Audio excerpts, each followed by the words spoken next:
Bienvenue à toi, Alexandre Baider. Je suis ravie de t'accueillir une fois de plus.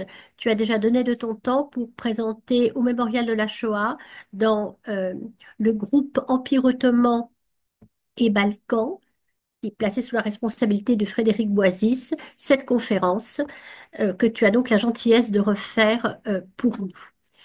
Euh, Tu as une formation de mathématicien et tu es n'est pas non pas un des linguistes reconnus, mais le linguiste le plus compétent actuellement enfin, sur le plan international en ce qui concerne l'onomastique juive.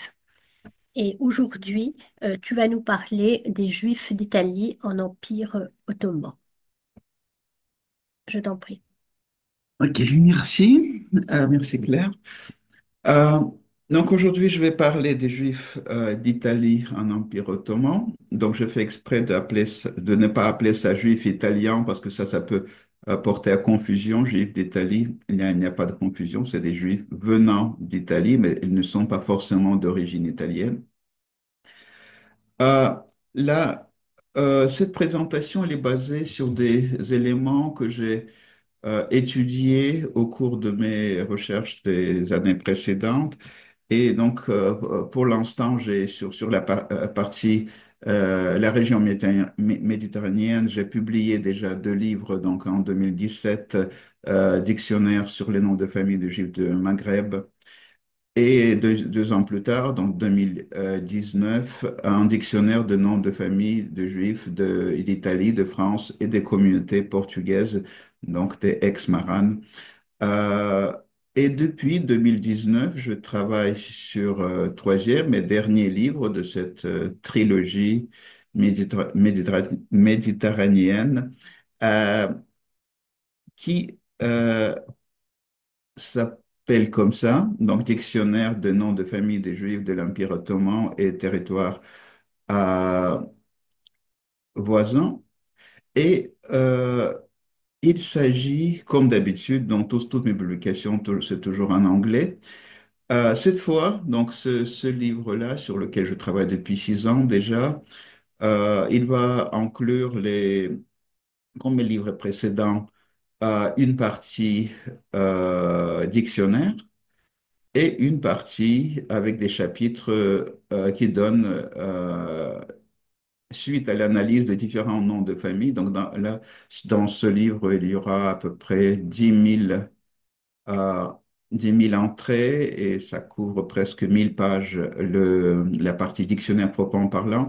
Et en plus de ça, il y a des chapitres, 400 pages à peu près, sommaires, donc qui donnent la synthèse sur les différents aspects de l'histoire de migration dans cette région et bien sûr, surtout de noms de famille dans la région qui couvre par rapport à la géographie moderne, politique moderne, donc la Grèce, la Turquie, la Bulgarie, Macédoine du Nord, Serbie, Bosnie, une partie de la Croatie, euh, plus Syrie, Liban, Irak, Égypte, et ainsi que quelques donc Géorgie, dont une partie faisait partie aussi, était dans l'Empire ottoman, et d'autres parties de Géorgie étaient pendant longtemps des vassaux de l'Empire. Euh, c'est, cette présentation, il est organisée de la manière suivante. Donc, il y aura trois parties. La première partie, avant de parler de migration des Juifs d'Italie vers l'Empire ottoman, je vais faire une petite synthèse de rappel pour des personnes qui ne connaissent pas en détail de qu'est-ce qu'on appelle les Juifs d'Italie ou les Juifs d'Italiens, comment surtout ces communautés étaient formées. Et ensuite, donc, le sujet principal, c'est les migrations d'Italie vers l'Empire ottoman. Et la dernière partie, si la deuxième partie, c'est plus la partie historique, la troisième partie, c'est comment on retrouve les traces des migrations des Juifs d'Italie vers l'Empire ottoman à travers principalement les noms de famille. Donc, d'abord, sur la formation du judaïsme italien. Donc, les communautés les plus anciennes sur la péninsule euh, apennine, n- ils apparaissent déjà à l'Antiquité et pendant l'époque romaine. Donc, il y avait des migrations de Juifs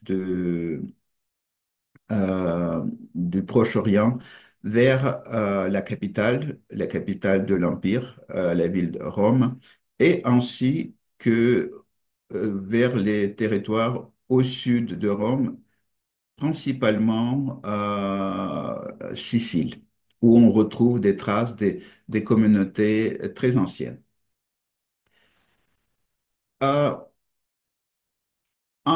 à la fin du XVe siècle, d'après quelques estimations qui initialement étaient faites par un démographe juif italien, Bacchi, ensuite été rectifié par Sergio della Pergola, euh, voici les chiffres en milliers de personnes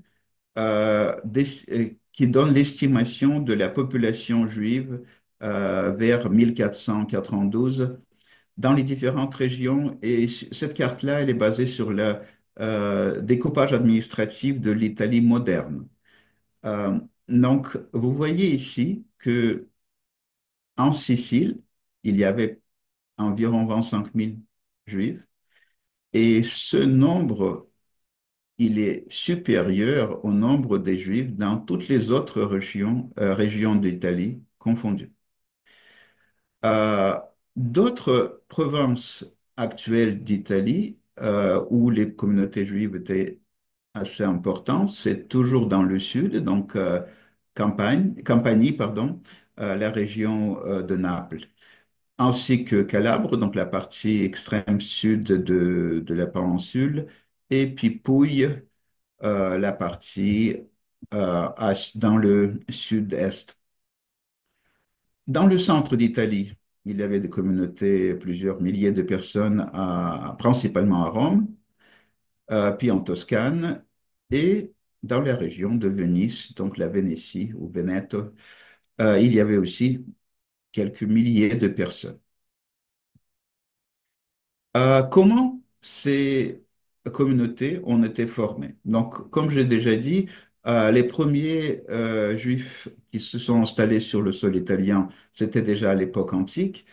Euh, Ces communautés ont grandi au fur du temps, mais ce n'est pas juste les communautés qui étaient là depuis l'Antiquité qui ont contribué à l'essor de judaïsme italien. Il y a eu de nombreuses migrations après l'Antiquité vers cette région.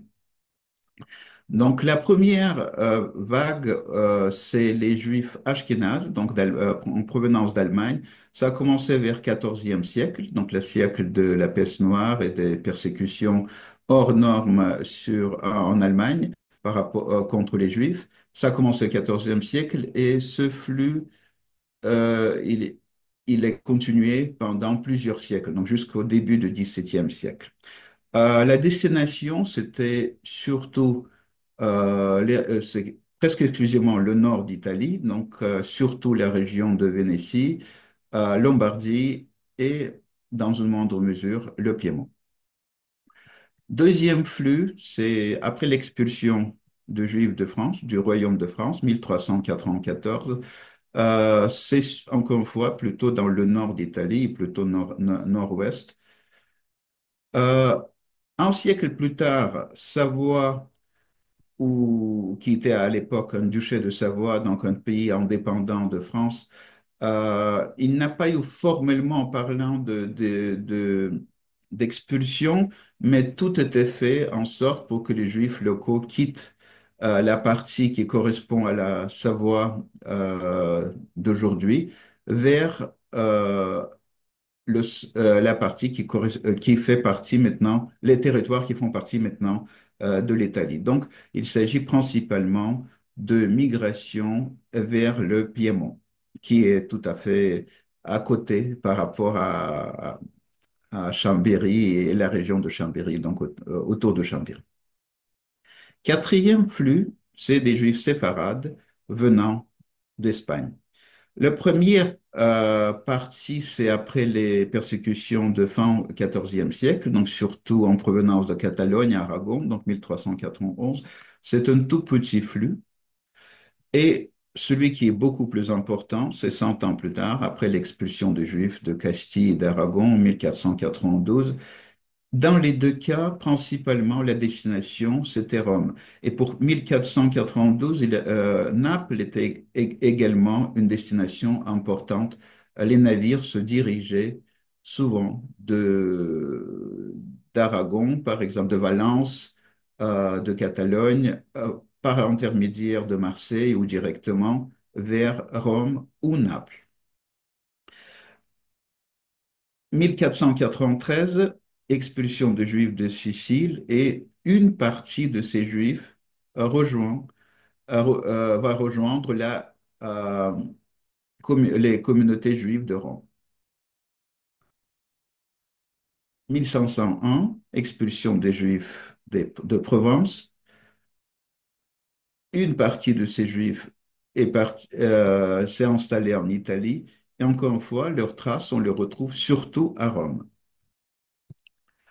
À partir du XVIe siècle, c'est tout un autre flux qui est destiné avec la destination d'abord Ferrare, Ancône, et ensuite Venise, et en provenance d'Anvers. Et donc, en quoi elle est très différente des autres, c'est que les personnes qui arrivent, formellement, elles ne sont pas juives, ce sont des maranes. Ils sont formellement catholiques, mais puisqu'en Anvers, qui faisait partie de l'Espagne à l'époque, euh, le judaïsme était interdit et c'est pour ça que les personnes en arrivant sur le sol italien où le judaïsme était toléré, ils deviennent ouvertement juifs. Donc ça commence vers le milieu du XVIe siècle et ça continue pendant toute la deuxième moitié du XVIe siècle. À la fin du siècle, direction surtout Venise. Et puis, à partir de 1100, les dernières décennies du XVIe siècle et au cours du XVIIe siècle, de nombreux autres marins n'arrivent cette fois pas d'Anvers, mais directement du Portugal ou d'Espagne et ils deviennent ouvertement juifs. Et au début, ça se passe à Pise, mais très vite, c'est Livourne qui devient leur destination principale. Et globalement parlant, c'est Toscane, donc avec Pise, Florence et surtout Livourne, en tant que destination des marins qui deviennent ouvertement juifs dans cette région. Euh, Si on tient compte et donc, c'est ça qui explique en partie les changements qui ont lieu pendant la période suivante. Donc, si on regarde la carte d'Italie 100 ans plus tard, 100 ans plus tard, donc par rapport à la carte précédente que j'ai montrée, donc vers 1597, qu'est-ce qu'on voit? Alors, les changements sont nombreux et très importants par rapport à ce que s'est passé avant 1492. On voit qu'il n'y a plus de juifs dans le parti sud d'Italie. Et la région qui, où il y avait le plus de juifs, c'est Latium, donc Rome et ses environs, grâce aux migrations que j'ai déjà indiquées sur mon slide précédent, donc en provenance d'Espagne, de Sicile, etc., de Provence. Euh, Qu'est-ce que s'est passé? Pourquoi il a eu ce changement aussi important par rapport à la distribution géographique des communautés juives en Italie? Donc, c'est à cause des expulsions. Donc, la première vague d'expulsion, c'est 1492 ou 413. Comme Sardaigne et Sicile faisaient partie de la couronne d'Aragon, donc l'expulsion des Juifs de Castille et d'Aragon a concerné également ceux qui étaient en Sardaigne et en Sicile. Pour Sardaigne, c'était avec peu d'importance puisque la communauté juive était pratiquement inexistante. Par contre, pour Sicile, c'était dramatique. Et compte tenu du nombre important de Juifs en Sicile, il y a eu un délai supplémentaire. Donc, les Juifs siciliens pouvaient soit se convertir au catholicisme, soit ils devaient quitter le pays. Et contrairement à leurs co-religionnaires d'Espagne et de Portugal, ils pouvaient le faire jusqu'à 1493, donc encore une année avant. Et à partir de 1493, il n'y avait plus de Juifs en Sicile. Tous expulsés ou une partie convertie sur place parce que c'est eux qui ont voulu se convertir.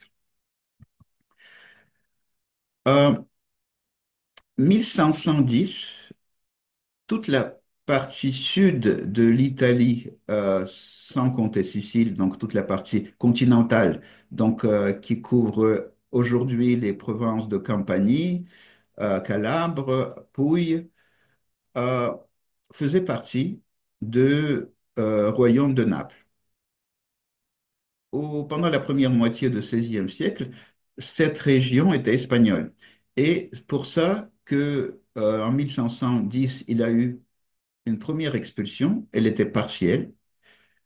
Et puis en 1541, ça c'était une expulsion définitive. À partir de 1541, aucun juif, aucune personne ouvertement juive ne vivait plus dans le sud de l'Italie continentale. En 1569, il y a eu une autre expulsion, donc dans les États pontificaux, euh, qui couvrait à l'époque donc non seulement la région de Rome, mais également la province des Marches jusqu'à Bologne.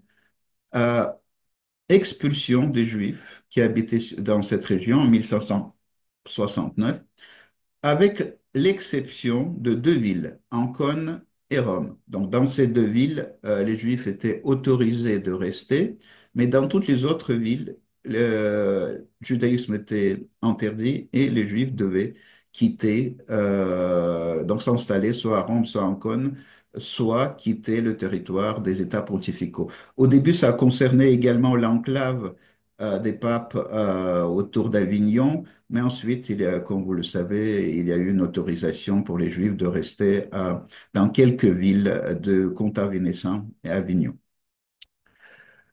Euh, et puis, à la fin du XVIe siècle, Lombardie, donc toute la région qui s'appelait à l'époque Duché de Milan, est devenu également espagnol avec l'interdiction de Juifs de vivre dans cette région et expulsion totale des Juifs qui habitaient en Normandie. À cette époque-là, la Normandie était peuplée presque exclusivement par des Ashkénazes. Donc, il n'y avait pas d'autres communautés que Ashkénazes dans cette région. Mais les expulsions, ça n'explique pas la totalité des contraintes que les Juifs habitant en Italie avaient. Parce que même dans les régions où ils pouvaient continuer à vivre, il y a eu des restrictions drastiques. Et donc, avec l'installation des ghettos, le premier ghetto, comme vous le savez, à Venise, 1516, ensuite à Rome, quelques 40 ans plus tard, ensuite en Cône, et puis dans pratiquement toutes les villes. Là, j'ai mis sur cette carte les communautés importantes avec les dates d'installation de ghettos, avec les restrictions très importantes pour les Juifs qui habitaient dans ces villes. Donc, ça couvre la totalité des communautés importantes avec une seule exception, Livourne.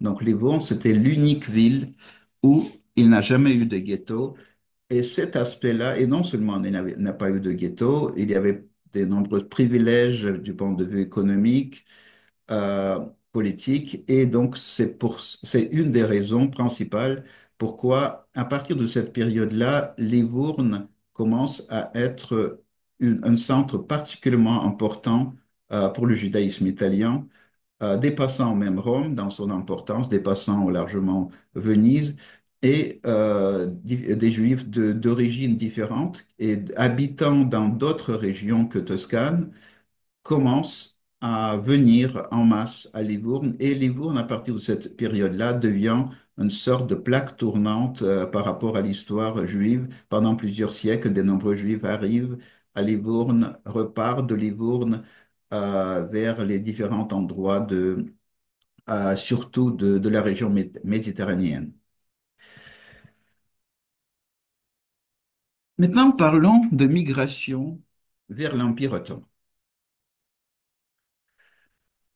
Donc, j'ai mentionné les expulsions, et donc une des plus importantes, donc 1493, expulsion de tous les Juifs de Sicile.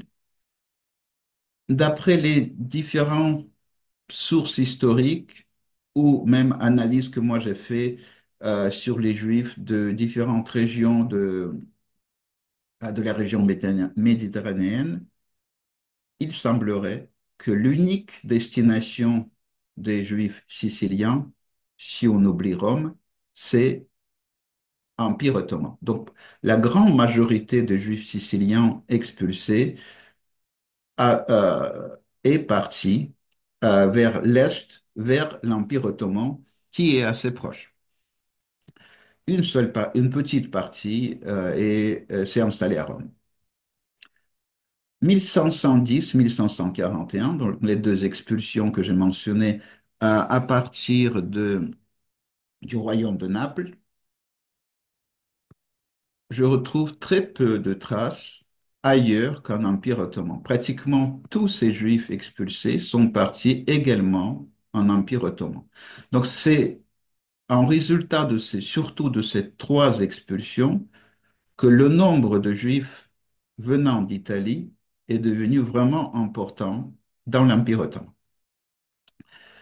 Euh, Entre le 16e et surtout à partir du 17e siècle et au cours du 18e siècle, il y a eu des migrations d'Italie du centre et surtout du nord d'Italie aussi, également vers l'Empire ottoman. Cette fois, c'est différent. Ce n'était pas des expulsions, même si pour la partie centrale, j'ai déjà parlé de l'expulsion de 1569 des États pontificaux, mais globalement parlant, ce n'est plus l'émigration de masse, c'est plus des migrations de familles.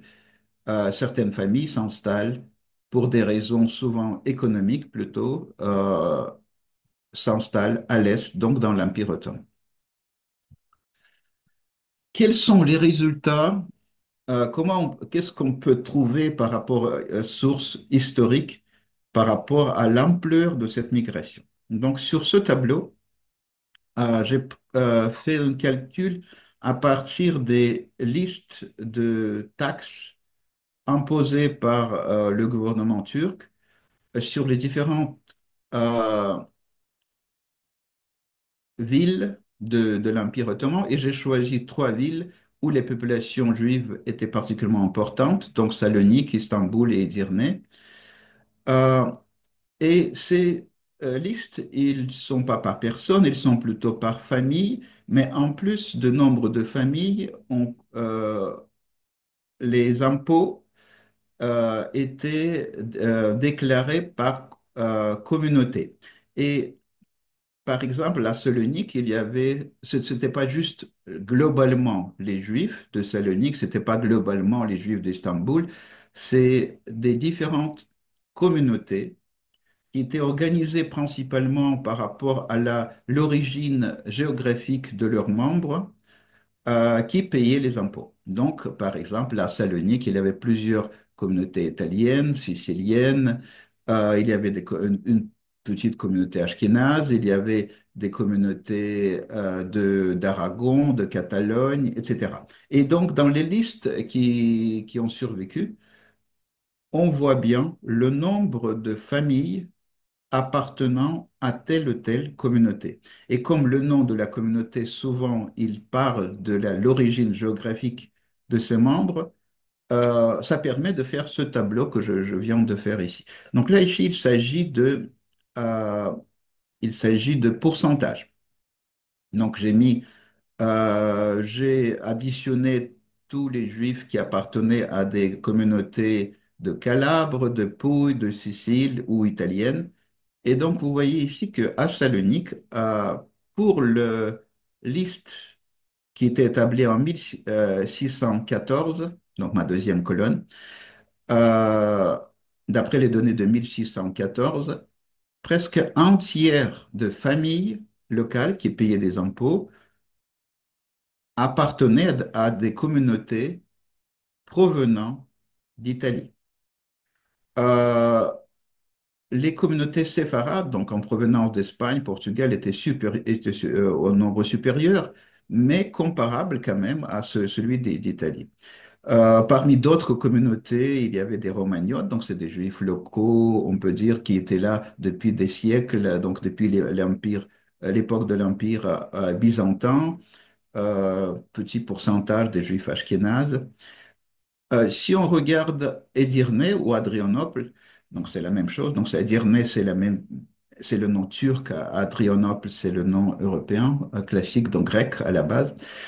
Euh, c'est assez similaire. Vous voyez que pour les membres des communautés issues d'Italie, c'est presque un tiers, alors que les séfarades couvrent un peu moins de la moitié.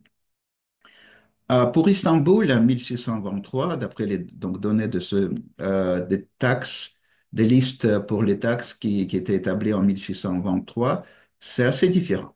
Parce que ici, on voit que le pourcentage de juifs en provenance d'Italie est nettement moindre qu'à Éternée et à Salonique, c'est juste 10%.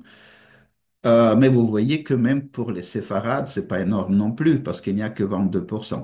Et tout cela, c'est à cause de la différence énorme entre Istanbul ou Constantinople, bien sûr c'est la même ville, euh, par rapport à toutes les autres villes de l'Empire ottoman. C'est uniquement à Istanbul que la communauté romagnote était très importante.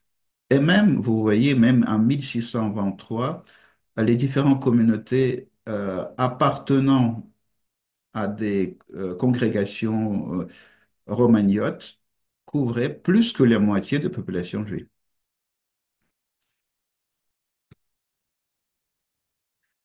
Dans les sources historiques également, on trouve des mentions des communautés en provenance de différentes régions d'Italie. Principalement, ces sources sont des sources rabbiniques, donc des responsables, donc des rabbins qui s'échangent avec une série de questions-réponses. Et donc, dans ces documents, euh, il, il y a des mentions des communautés en Italie. Euh, pour Istanbul, on voit bien, la présence de deux communautés de Sicile, une de Calabre, à Edirne, une de Sicile, une de Pouille et une autre d'Italie. Puis toujours au XVIe siècle, à Salonique, on retrouve une communauté de Sicile, trois en provenance de Pouille.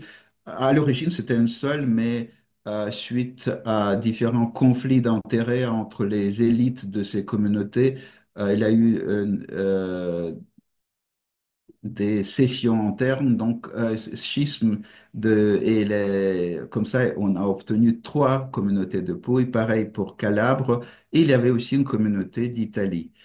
Dans d'autres villes de Grèce, et là je passe du nord vers le sud, donc Castoria, c'est une ville dans le nord, dans la Macédoine, donc pas loin de Salonique. Sur six communautés juives, deux provenaient du sud d'Italie, une de Sicile, une autre de Pouille. Tricala, euh, donc c'est la Thessalie, donc c'est déjà le centre de Grèce. Une sur trois était sicilienne. Arta, donc c'est Épirus, c'est centre ou presque on peut dire nord, ouest. Trois communautés sur quatre provenaient du sud d'Italie, donc Calabre, Sicile, Pouille. Et à Patras, c'est dans le nord de la péninsule de Péloponnèse, deux communautés, les deux siciliennes, sur quatre au total, correspondaient aux ressortissants du sud d'Italie. Donc vous voyez bien que la présence partout, en tout cas dans cet exemple, on parle surtout de territoire qui correspond aujourd'hui à la Grèce, de communautés en provenance d'Italie, ce qui est tout à fait logique puisque euh, à cause de voisinage juste géographique, du point de vue logistique, c'est ce qu'il y avait de plus simple de partir dans la région où il n'y avait pas de persécution des Juifs à l'époque, où les Juifs étaient plutôt acceptés avec des privilèges sur le plan économique et donc de partir des régions où les Juifs ne pouvaient plus vivre ou avaient de nombreuses contraintes vers la région d'accueil qui était l'Empire ottoman, qui couvrait bien sûr à l'époque la Grèce dans sa totalité. Donc voilà pour les sources historiques.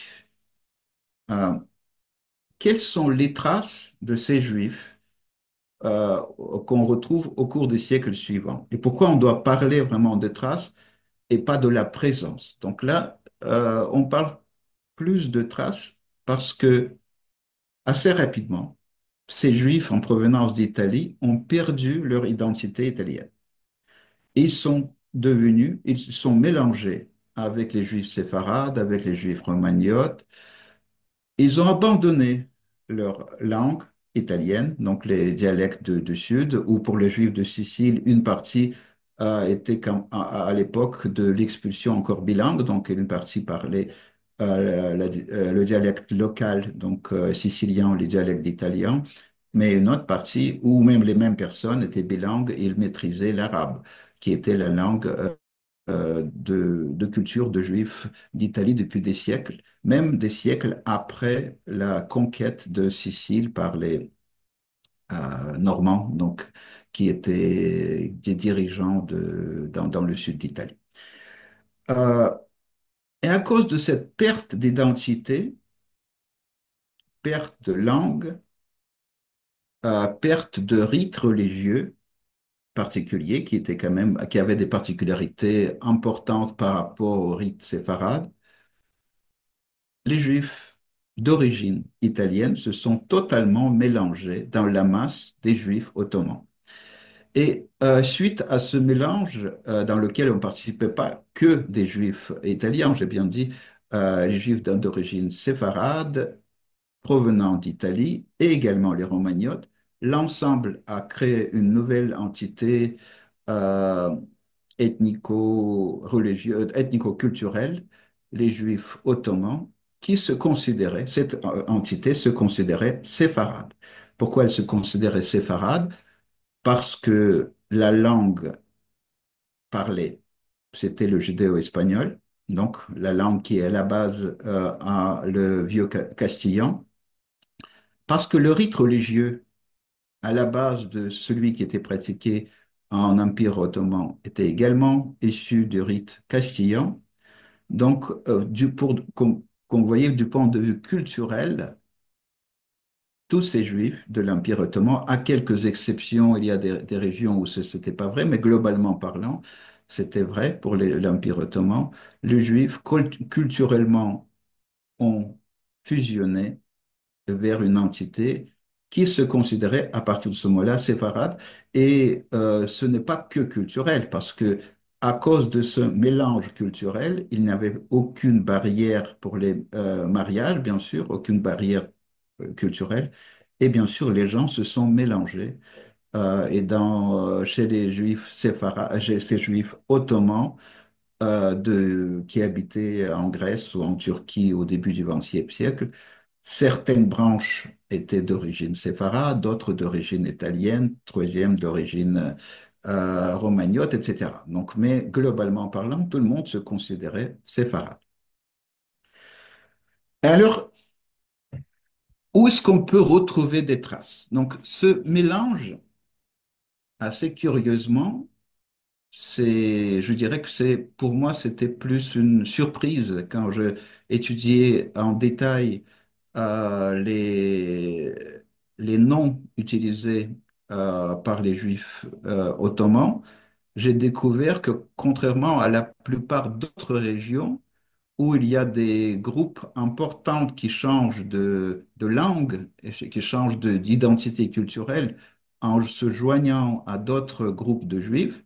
Généralement, dans ces processus, si le groupe qui change d'identité culturelle était suffisamment nombreux, on trouve des traces dans la langue et on trouve les traces importantes dans la langue et des traces dans les corpus des prénoms. Or, ici, si on regarde les prénoms utilisés par les Juifs ottomans au cours du XXe siècle, on ne trouve pas de traces de prénoms typiquement italiens qui étaient utilisés par les Juifs du sud d'Italie ou de Sicile avant leur migration.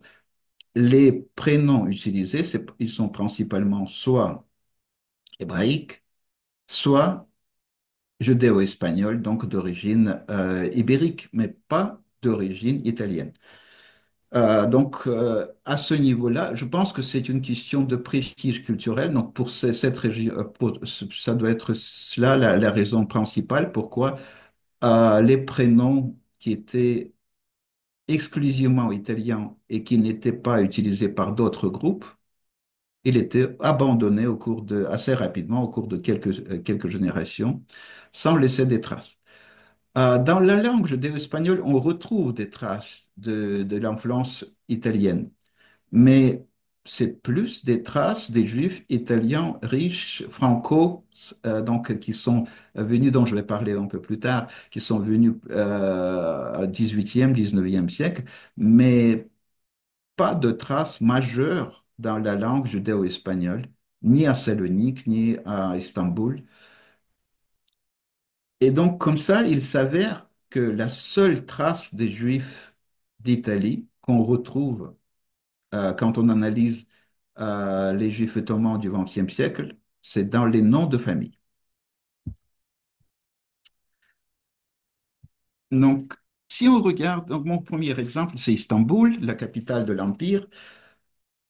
Le nom de famille Rousseau était très courant et ce nom, il est sûrement d'origine d'Italie du Sud. On ne peut pas dire s'il est de Calabre, de Pouille ou de Sicile, parce que dans toutes les trois régions, c'était le même mot qui était utilisé dans les dialectes locaux, ça veut dire roux. Et bien sûr, les personnes avec les couleurs cette couleur de cheveux, ils sont présents non seulement chez les juifs, mais également chez les catholiques. Donc, bien sûr, le nom de famille n'est pas exclusivement juif.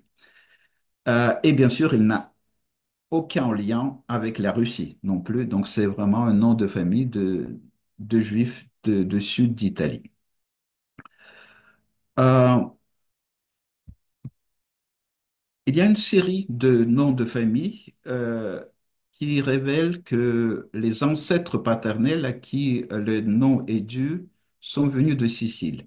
Donc, pour Istanbul, j'ai trouvé des noms comme Ada, Tobal, Bodinar, Formon, Malti, Messine, Notrica, euh, Termine, Trano. Alors, tous ces noms existaient déjà en Sicile. Et le nom Shaki que j'ai mis aussi dans cette liste, je n'ai pas trouvé d'un seul exemple pour Sicile avant les expulsions, mais par contre, on le retrouve euh, déjà Shaki veut dire en arabe ou en hébreu, mais surtout, je pense, que c'est plus en arabe, quelqu'un qui vient de la ville de Chaka. Et la ville de Chaka, c'est en Sicile. Et les membres de cette famille appartenaient généralement dans différents endroits aux communautés siciliennes. Il y a des noms comme De Botton, Liggi, Matalon, Mitrani, Pollastro, Rossano, Tiano. Tous ces noms euh, révèlent des ancêtres qui sont venus soit de Pouille, soit de Calabre. Souvent, ce sont des noms, ou de Campanie. Souvent, ce sont des noms des lieux de ces régions. Par exemple, Liege, ça c'est une variante de prononciation de nom de une des deux villes les plus importantes de Puglia, Lecce. Matalone, c'est une ville à côté de Naples, Maddalone, mais dialecte local, ça se prononce comme Matalone.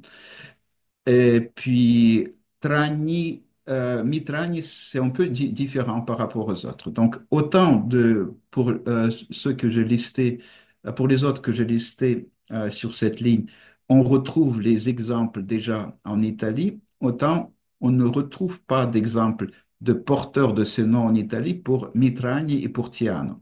Alors, pour Mitragni veut dire en hébreu de Tragni. Et Tragni, c'est une ville assez importante avec une grande communauté juive en Pouille, dans les Pouilles. Mais euh, même si on ne retrouve pas ce nom en Italie, a priori, cette famille vient plutôt d'Espagne, mais la famille s'est installée en Espagne en venant d'Italie du Sud. Donc, ce n'est pas directement d'Italie, c'est en passant par l'Espagne. On peut dire que Mitragni, quand ils sont venus en Empire ottoman, il était déjà séfarade parce qu'ils sont venus d'Espagne.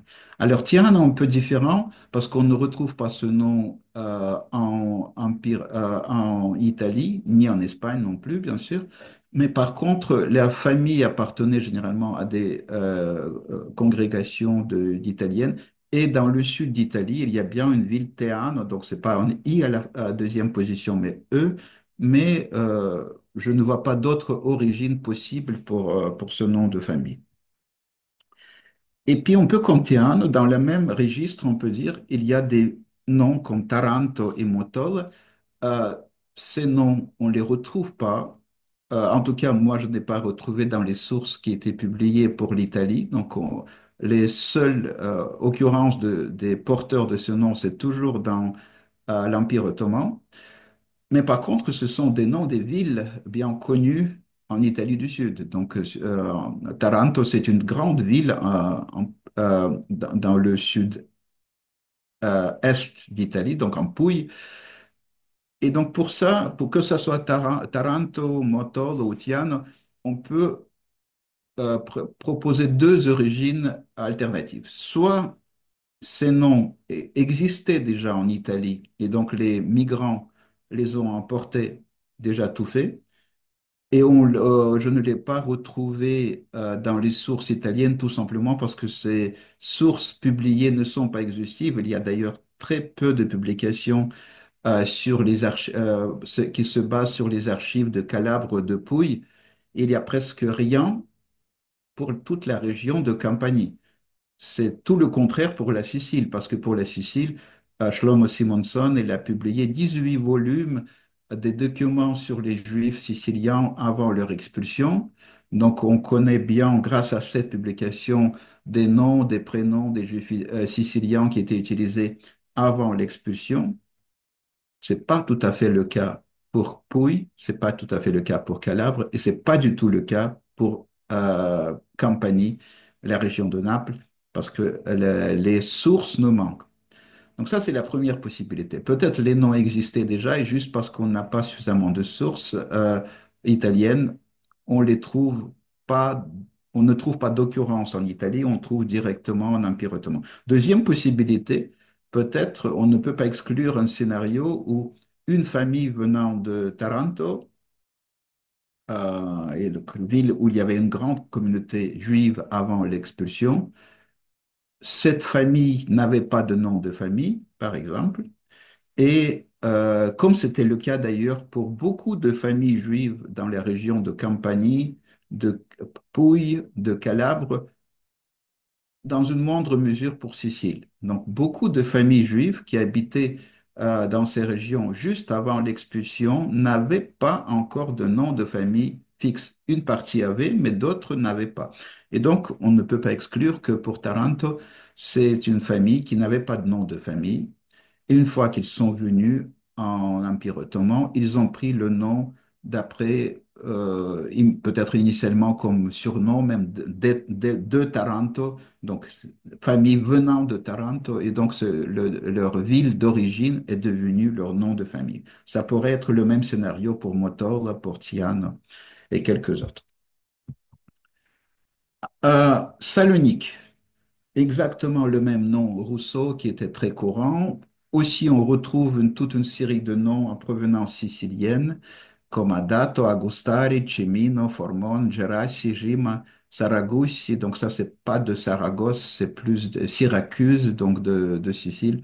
Chiachi, que j'ai déjà mentionné, Suyeni, Talbi, Termisi.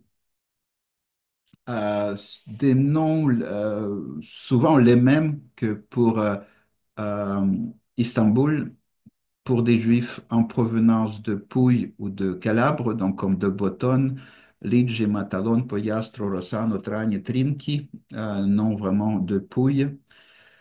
Et puis des noms comme Palladino et Varsano. Alors, en quoi ils sont différents des autres? Tous les autres noms, on retrouve leur occurrence déjà avant l'expulsion en Italie.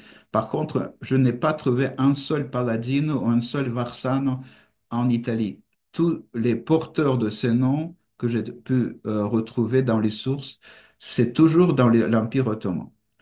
Euh, c'est exactement comme pour Taranto et Motol, c'est les mêmes deux scénarios sont possibles. Soit ces noms étaient pris déjà après l'immigration, soit il existait déjà en Italie avant l'immigration, mais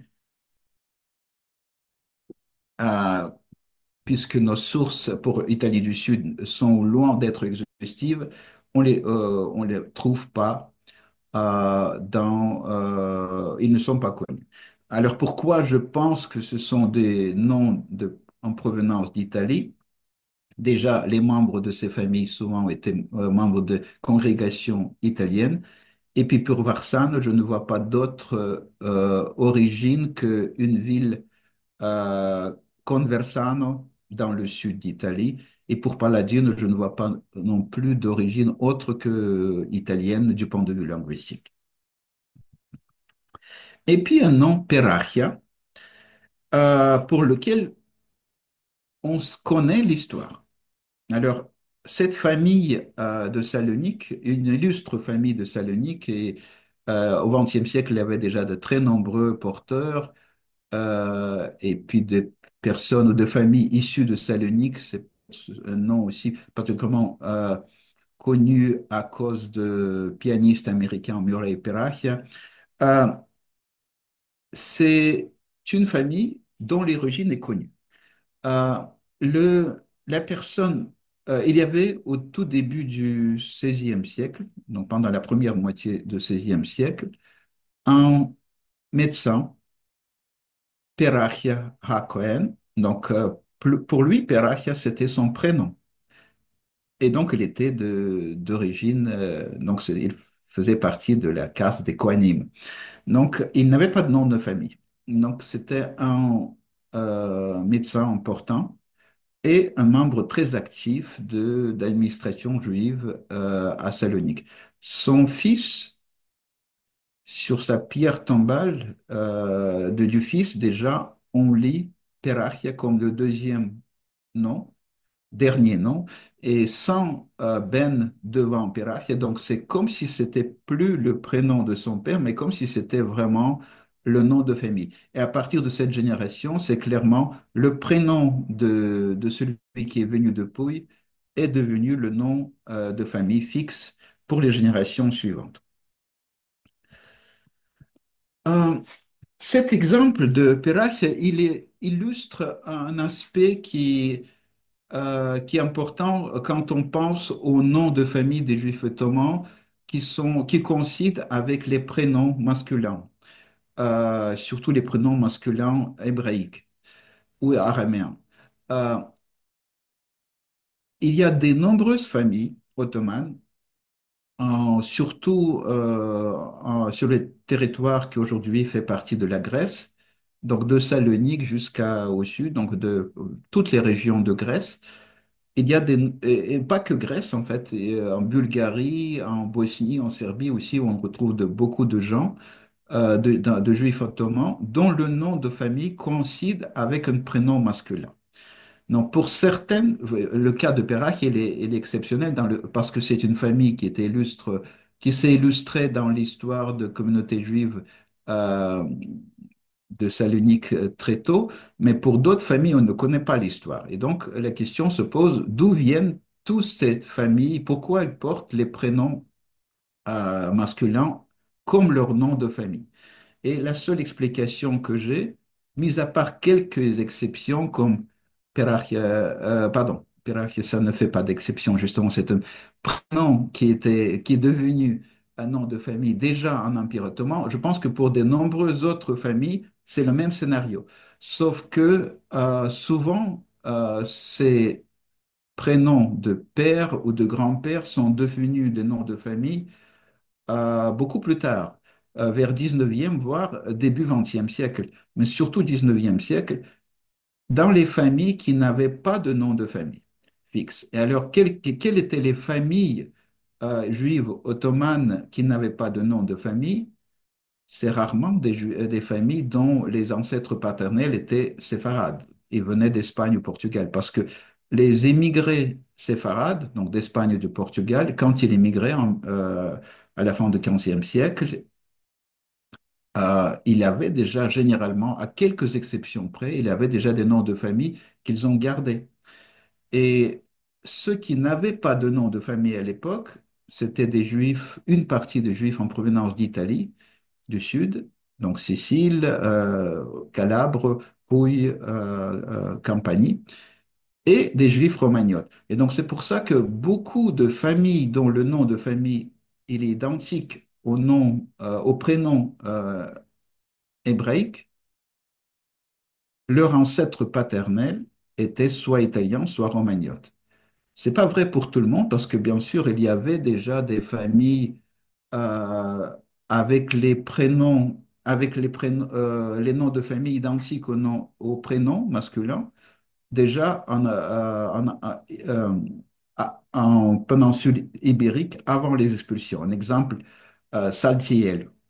Donc Saltiel, c'est bien un prénom biblique, mais en plus d'être un prénom, c'était devenu déjà un nom de famille pour une lignée, pour une famille juive euh, en Catalogne. Et après l'expulsion, donc comme ça, on retrouve quelques familles dont le nom, ça pourrait être le cas pour certaines familles portant le nom Menahem ou Menachem ou Menache, ou d'autres prénoms comme Baruch, etc. Mais pour de nombreuses familles dont le nom est identique à un prénom, c'est souvent, ça veut dire que leur ancêtre était soit un juif italien, soit un juif romagnote. Encore une fois, c'est juste l'ancêtre à qui le nom de famille était dû. Parce que sinon, à cause des mélanges, des mariages, euh, tous les juifs ottomans, je pense qu'il avait parmi leurs ancêtres une partie de juifs venus d'Espagne ou de Portugal, une partie de juifs venus d'Italie et une partie locale romagnotte. Au cours du XVIe et XVIIe siècle, on retrouve en Istanbul, dans les grandes villes de l'Empire ottoman, des noms qui correspondent aux juifs italiens, cette fois, donc de la région de Rome, comme Capuano, Fano, Mercanti, Pancieri, Rossi, Salerno, Tivoli. Euh, D'autres familles aussi en provenance d'Italie, mais dont les ancêtres n'étaient pas des Juifs qui sont venus en Italie à l'époque antique, mais bien plus tard du territoire qui aujourd'hui correspond à la France, comme Cologne, Diana, Foix ou Trèves, Treves. Donc ça, ce sont des familles qui sont venues soit de France, du Royaume de France, soit de Savoie. Coneyan, Fils, Ganso, Pescarol, Rovero, Soncino, ça ce sont des familles ashkénazes du nord d'Italie, dont certaines branches se sont installées en Empire ottoman.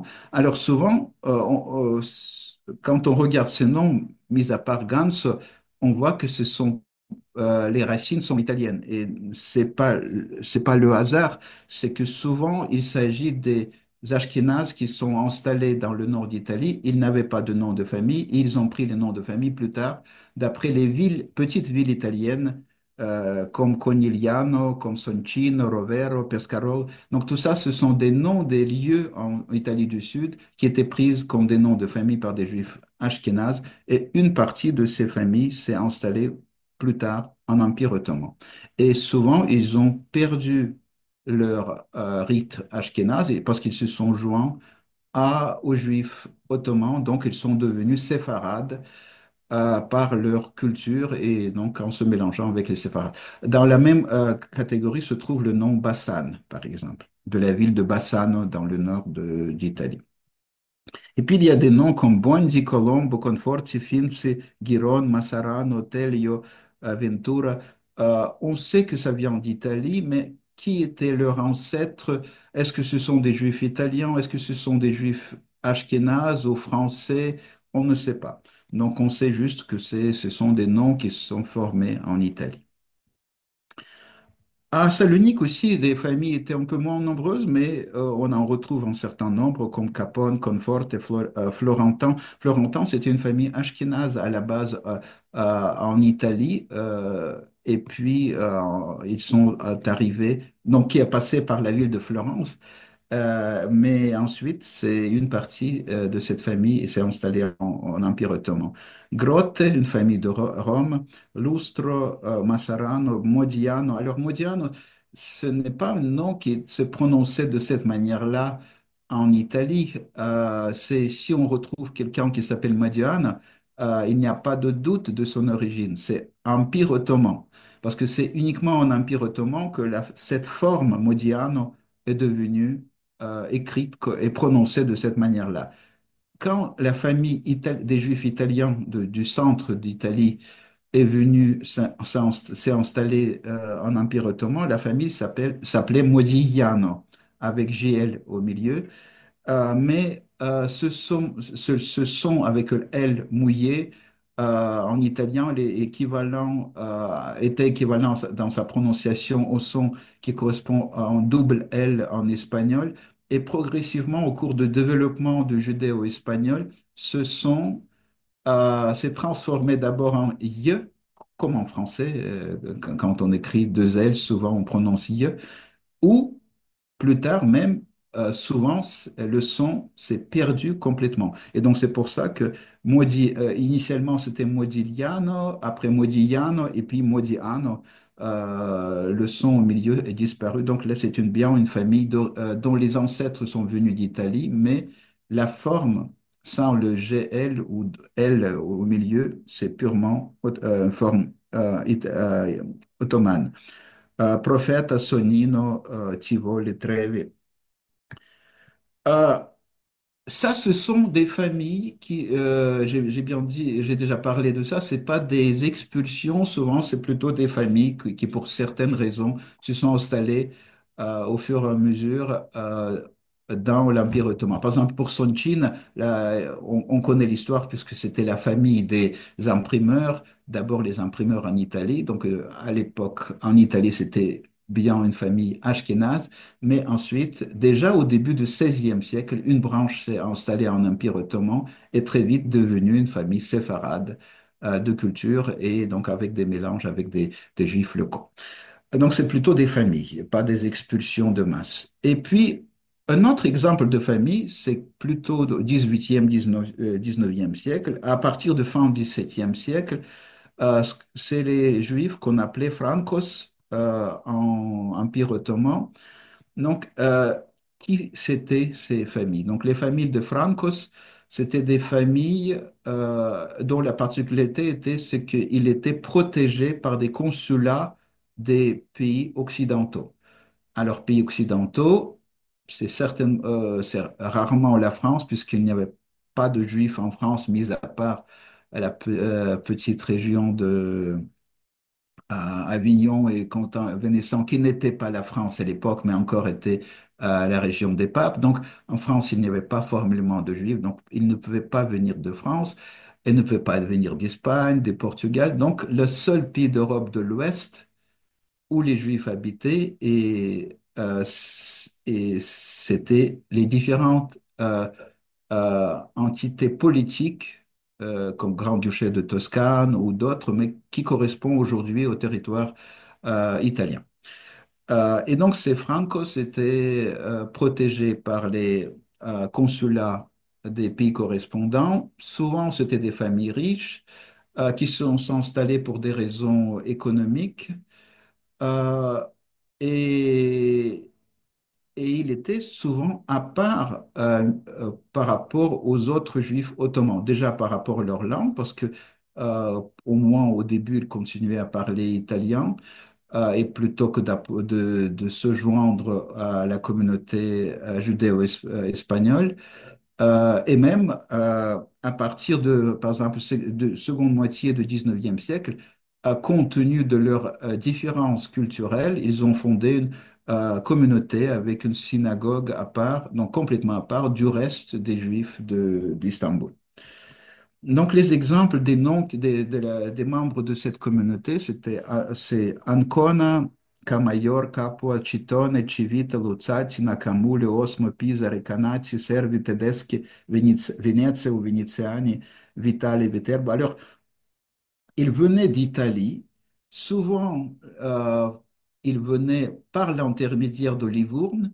Et donc, c'est déjà à Livourne qu'ils pouvaient euh, commencer à se considérer séfarades. Parce que euh, une partie de ces familles, elle est ashkénaze, par exemple, Luzzati, Venezia, Veneziani, ce sont les familles à la base ashkénazes. Recanati, Servi, ce sont des familles d'origine italienne, donc région de Rome. Tedeschi, bien sûr, c'est ashkénaze puisque ça veut dire juste les Allemands en italien. Euh, Nakamul et quelques autres familles dans cette liste, ce sont des familles qui ne sont pas venues d'Italie proprement parlant, mais plus de Corfou, de l'île de Corfou, qui appartenait à Venise à cette période-là. Donc on peut dire italienne également.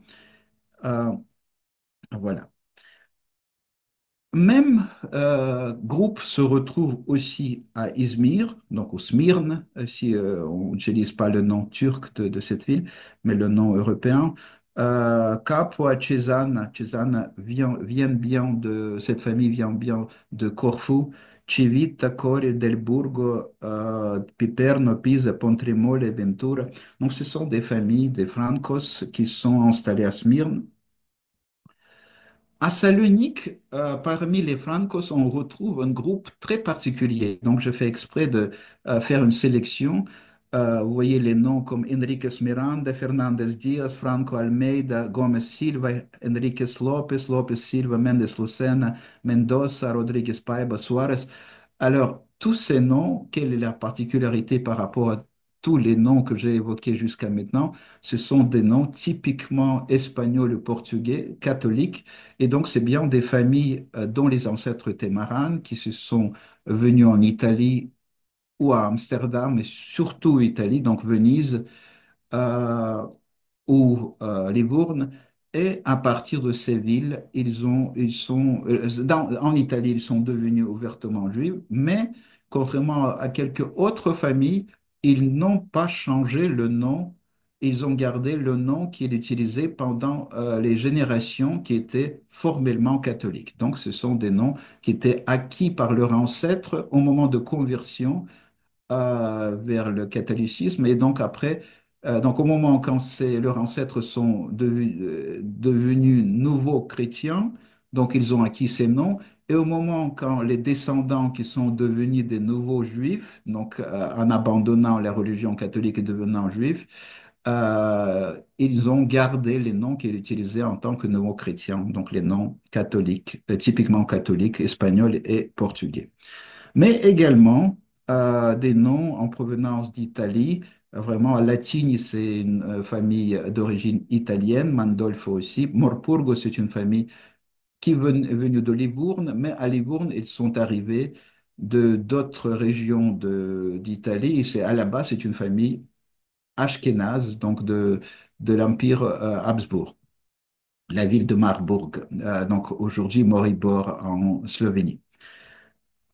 Et une autre ville dans laquelle il y avait de nombreux juifs francos, c'est Alep, donc la deuxième, ou à certaines périodes, c'est pas la deuxième, c'est la première ville d'après sa taille de Syrie, euh, avec beaucoup de juifs portant les noms typiquement Maran, donc comme Almeida, Baruch Caravaggio. Donc là, dans ce nom, on voit bien le nom catholique Carvalho, auquel la partie juive était ajoutée Baruch au moment de, on peut, si on peut, au retour, après plusieurs générations de catholiques vers le judaïsme.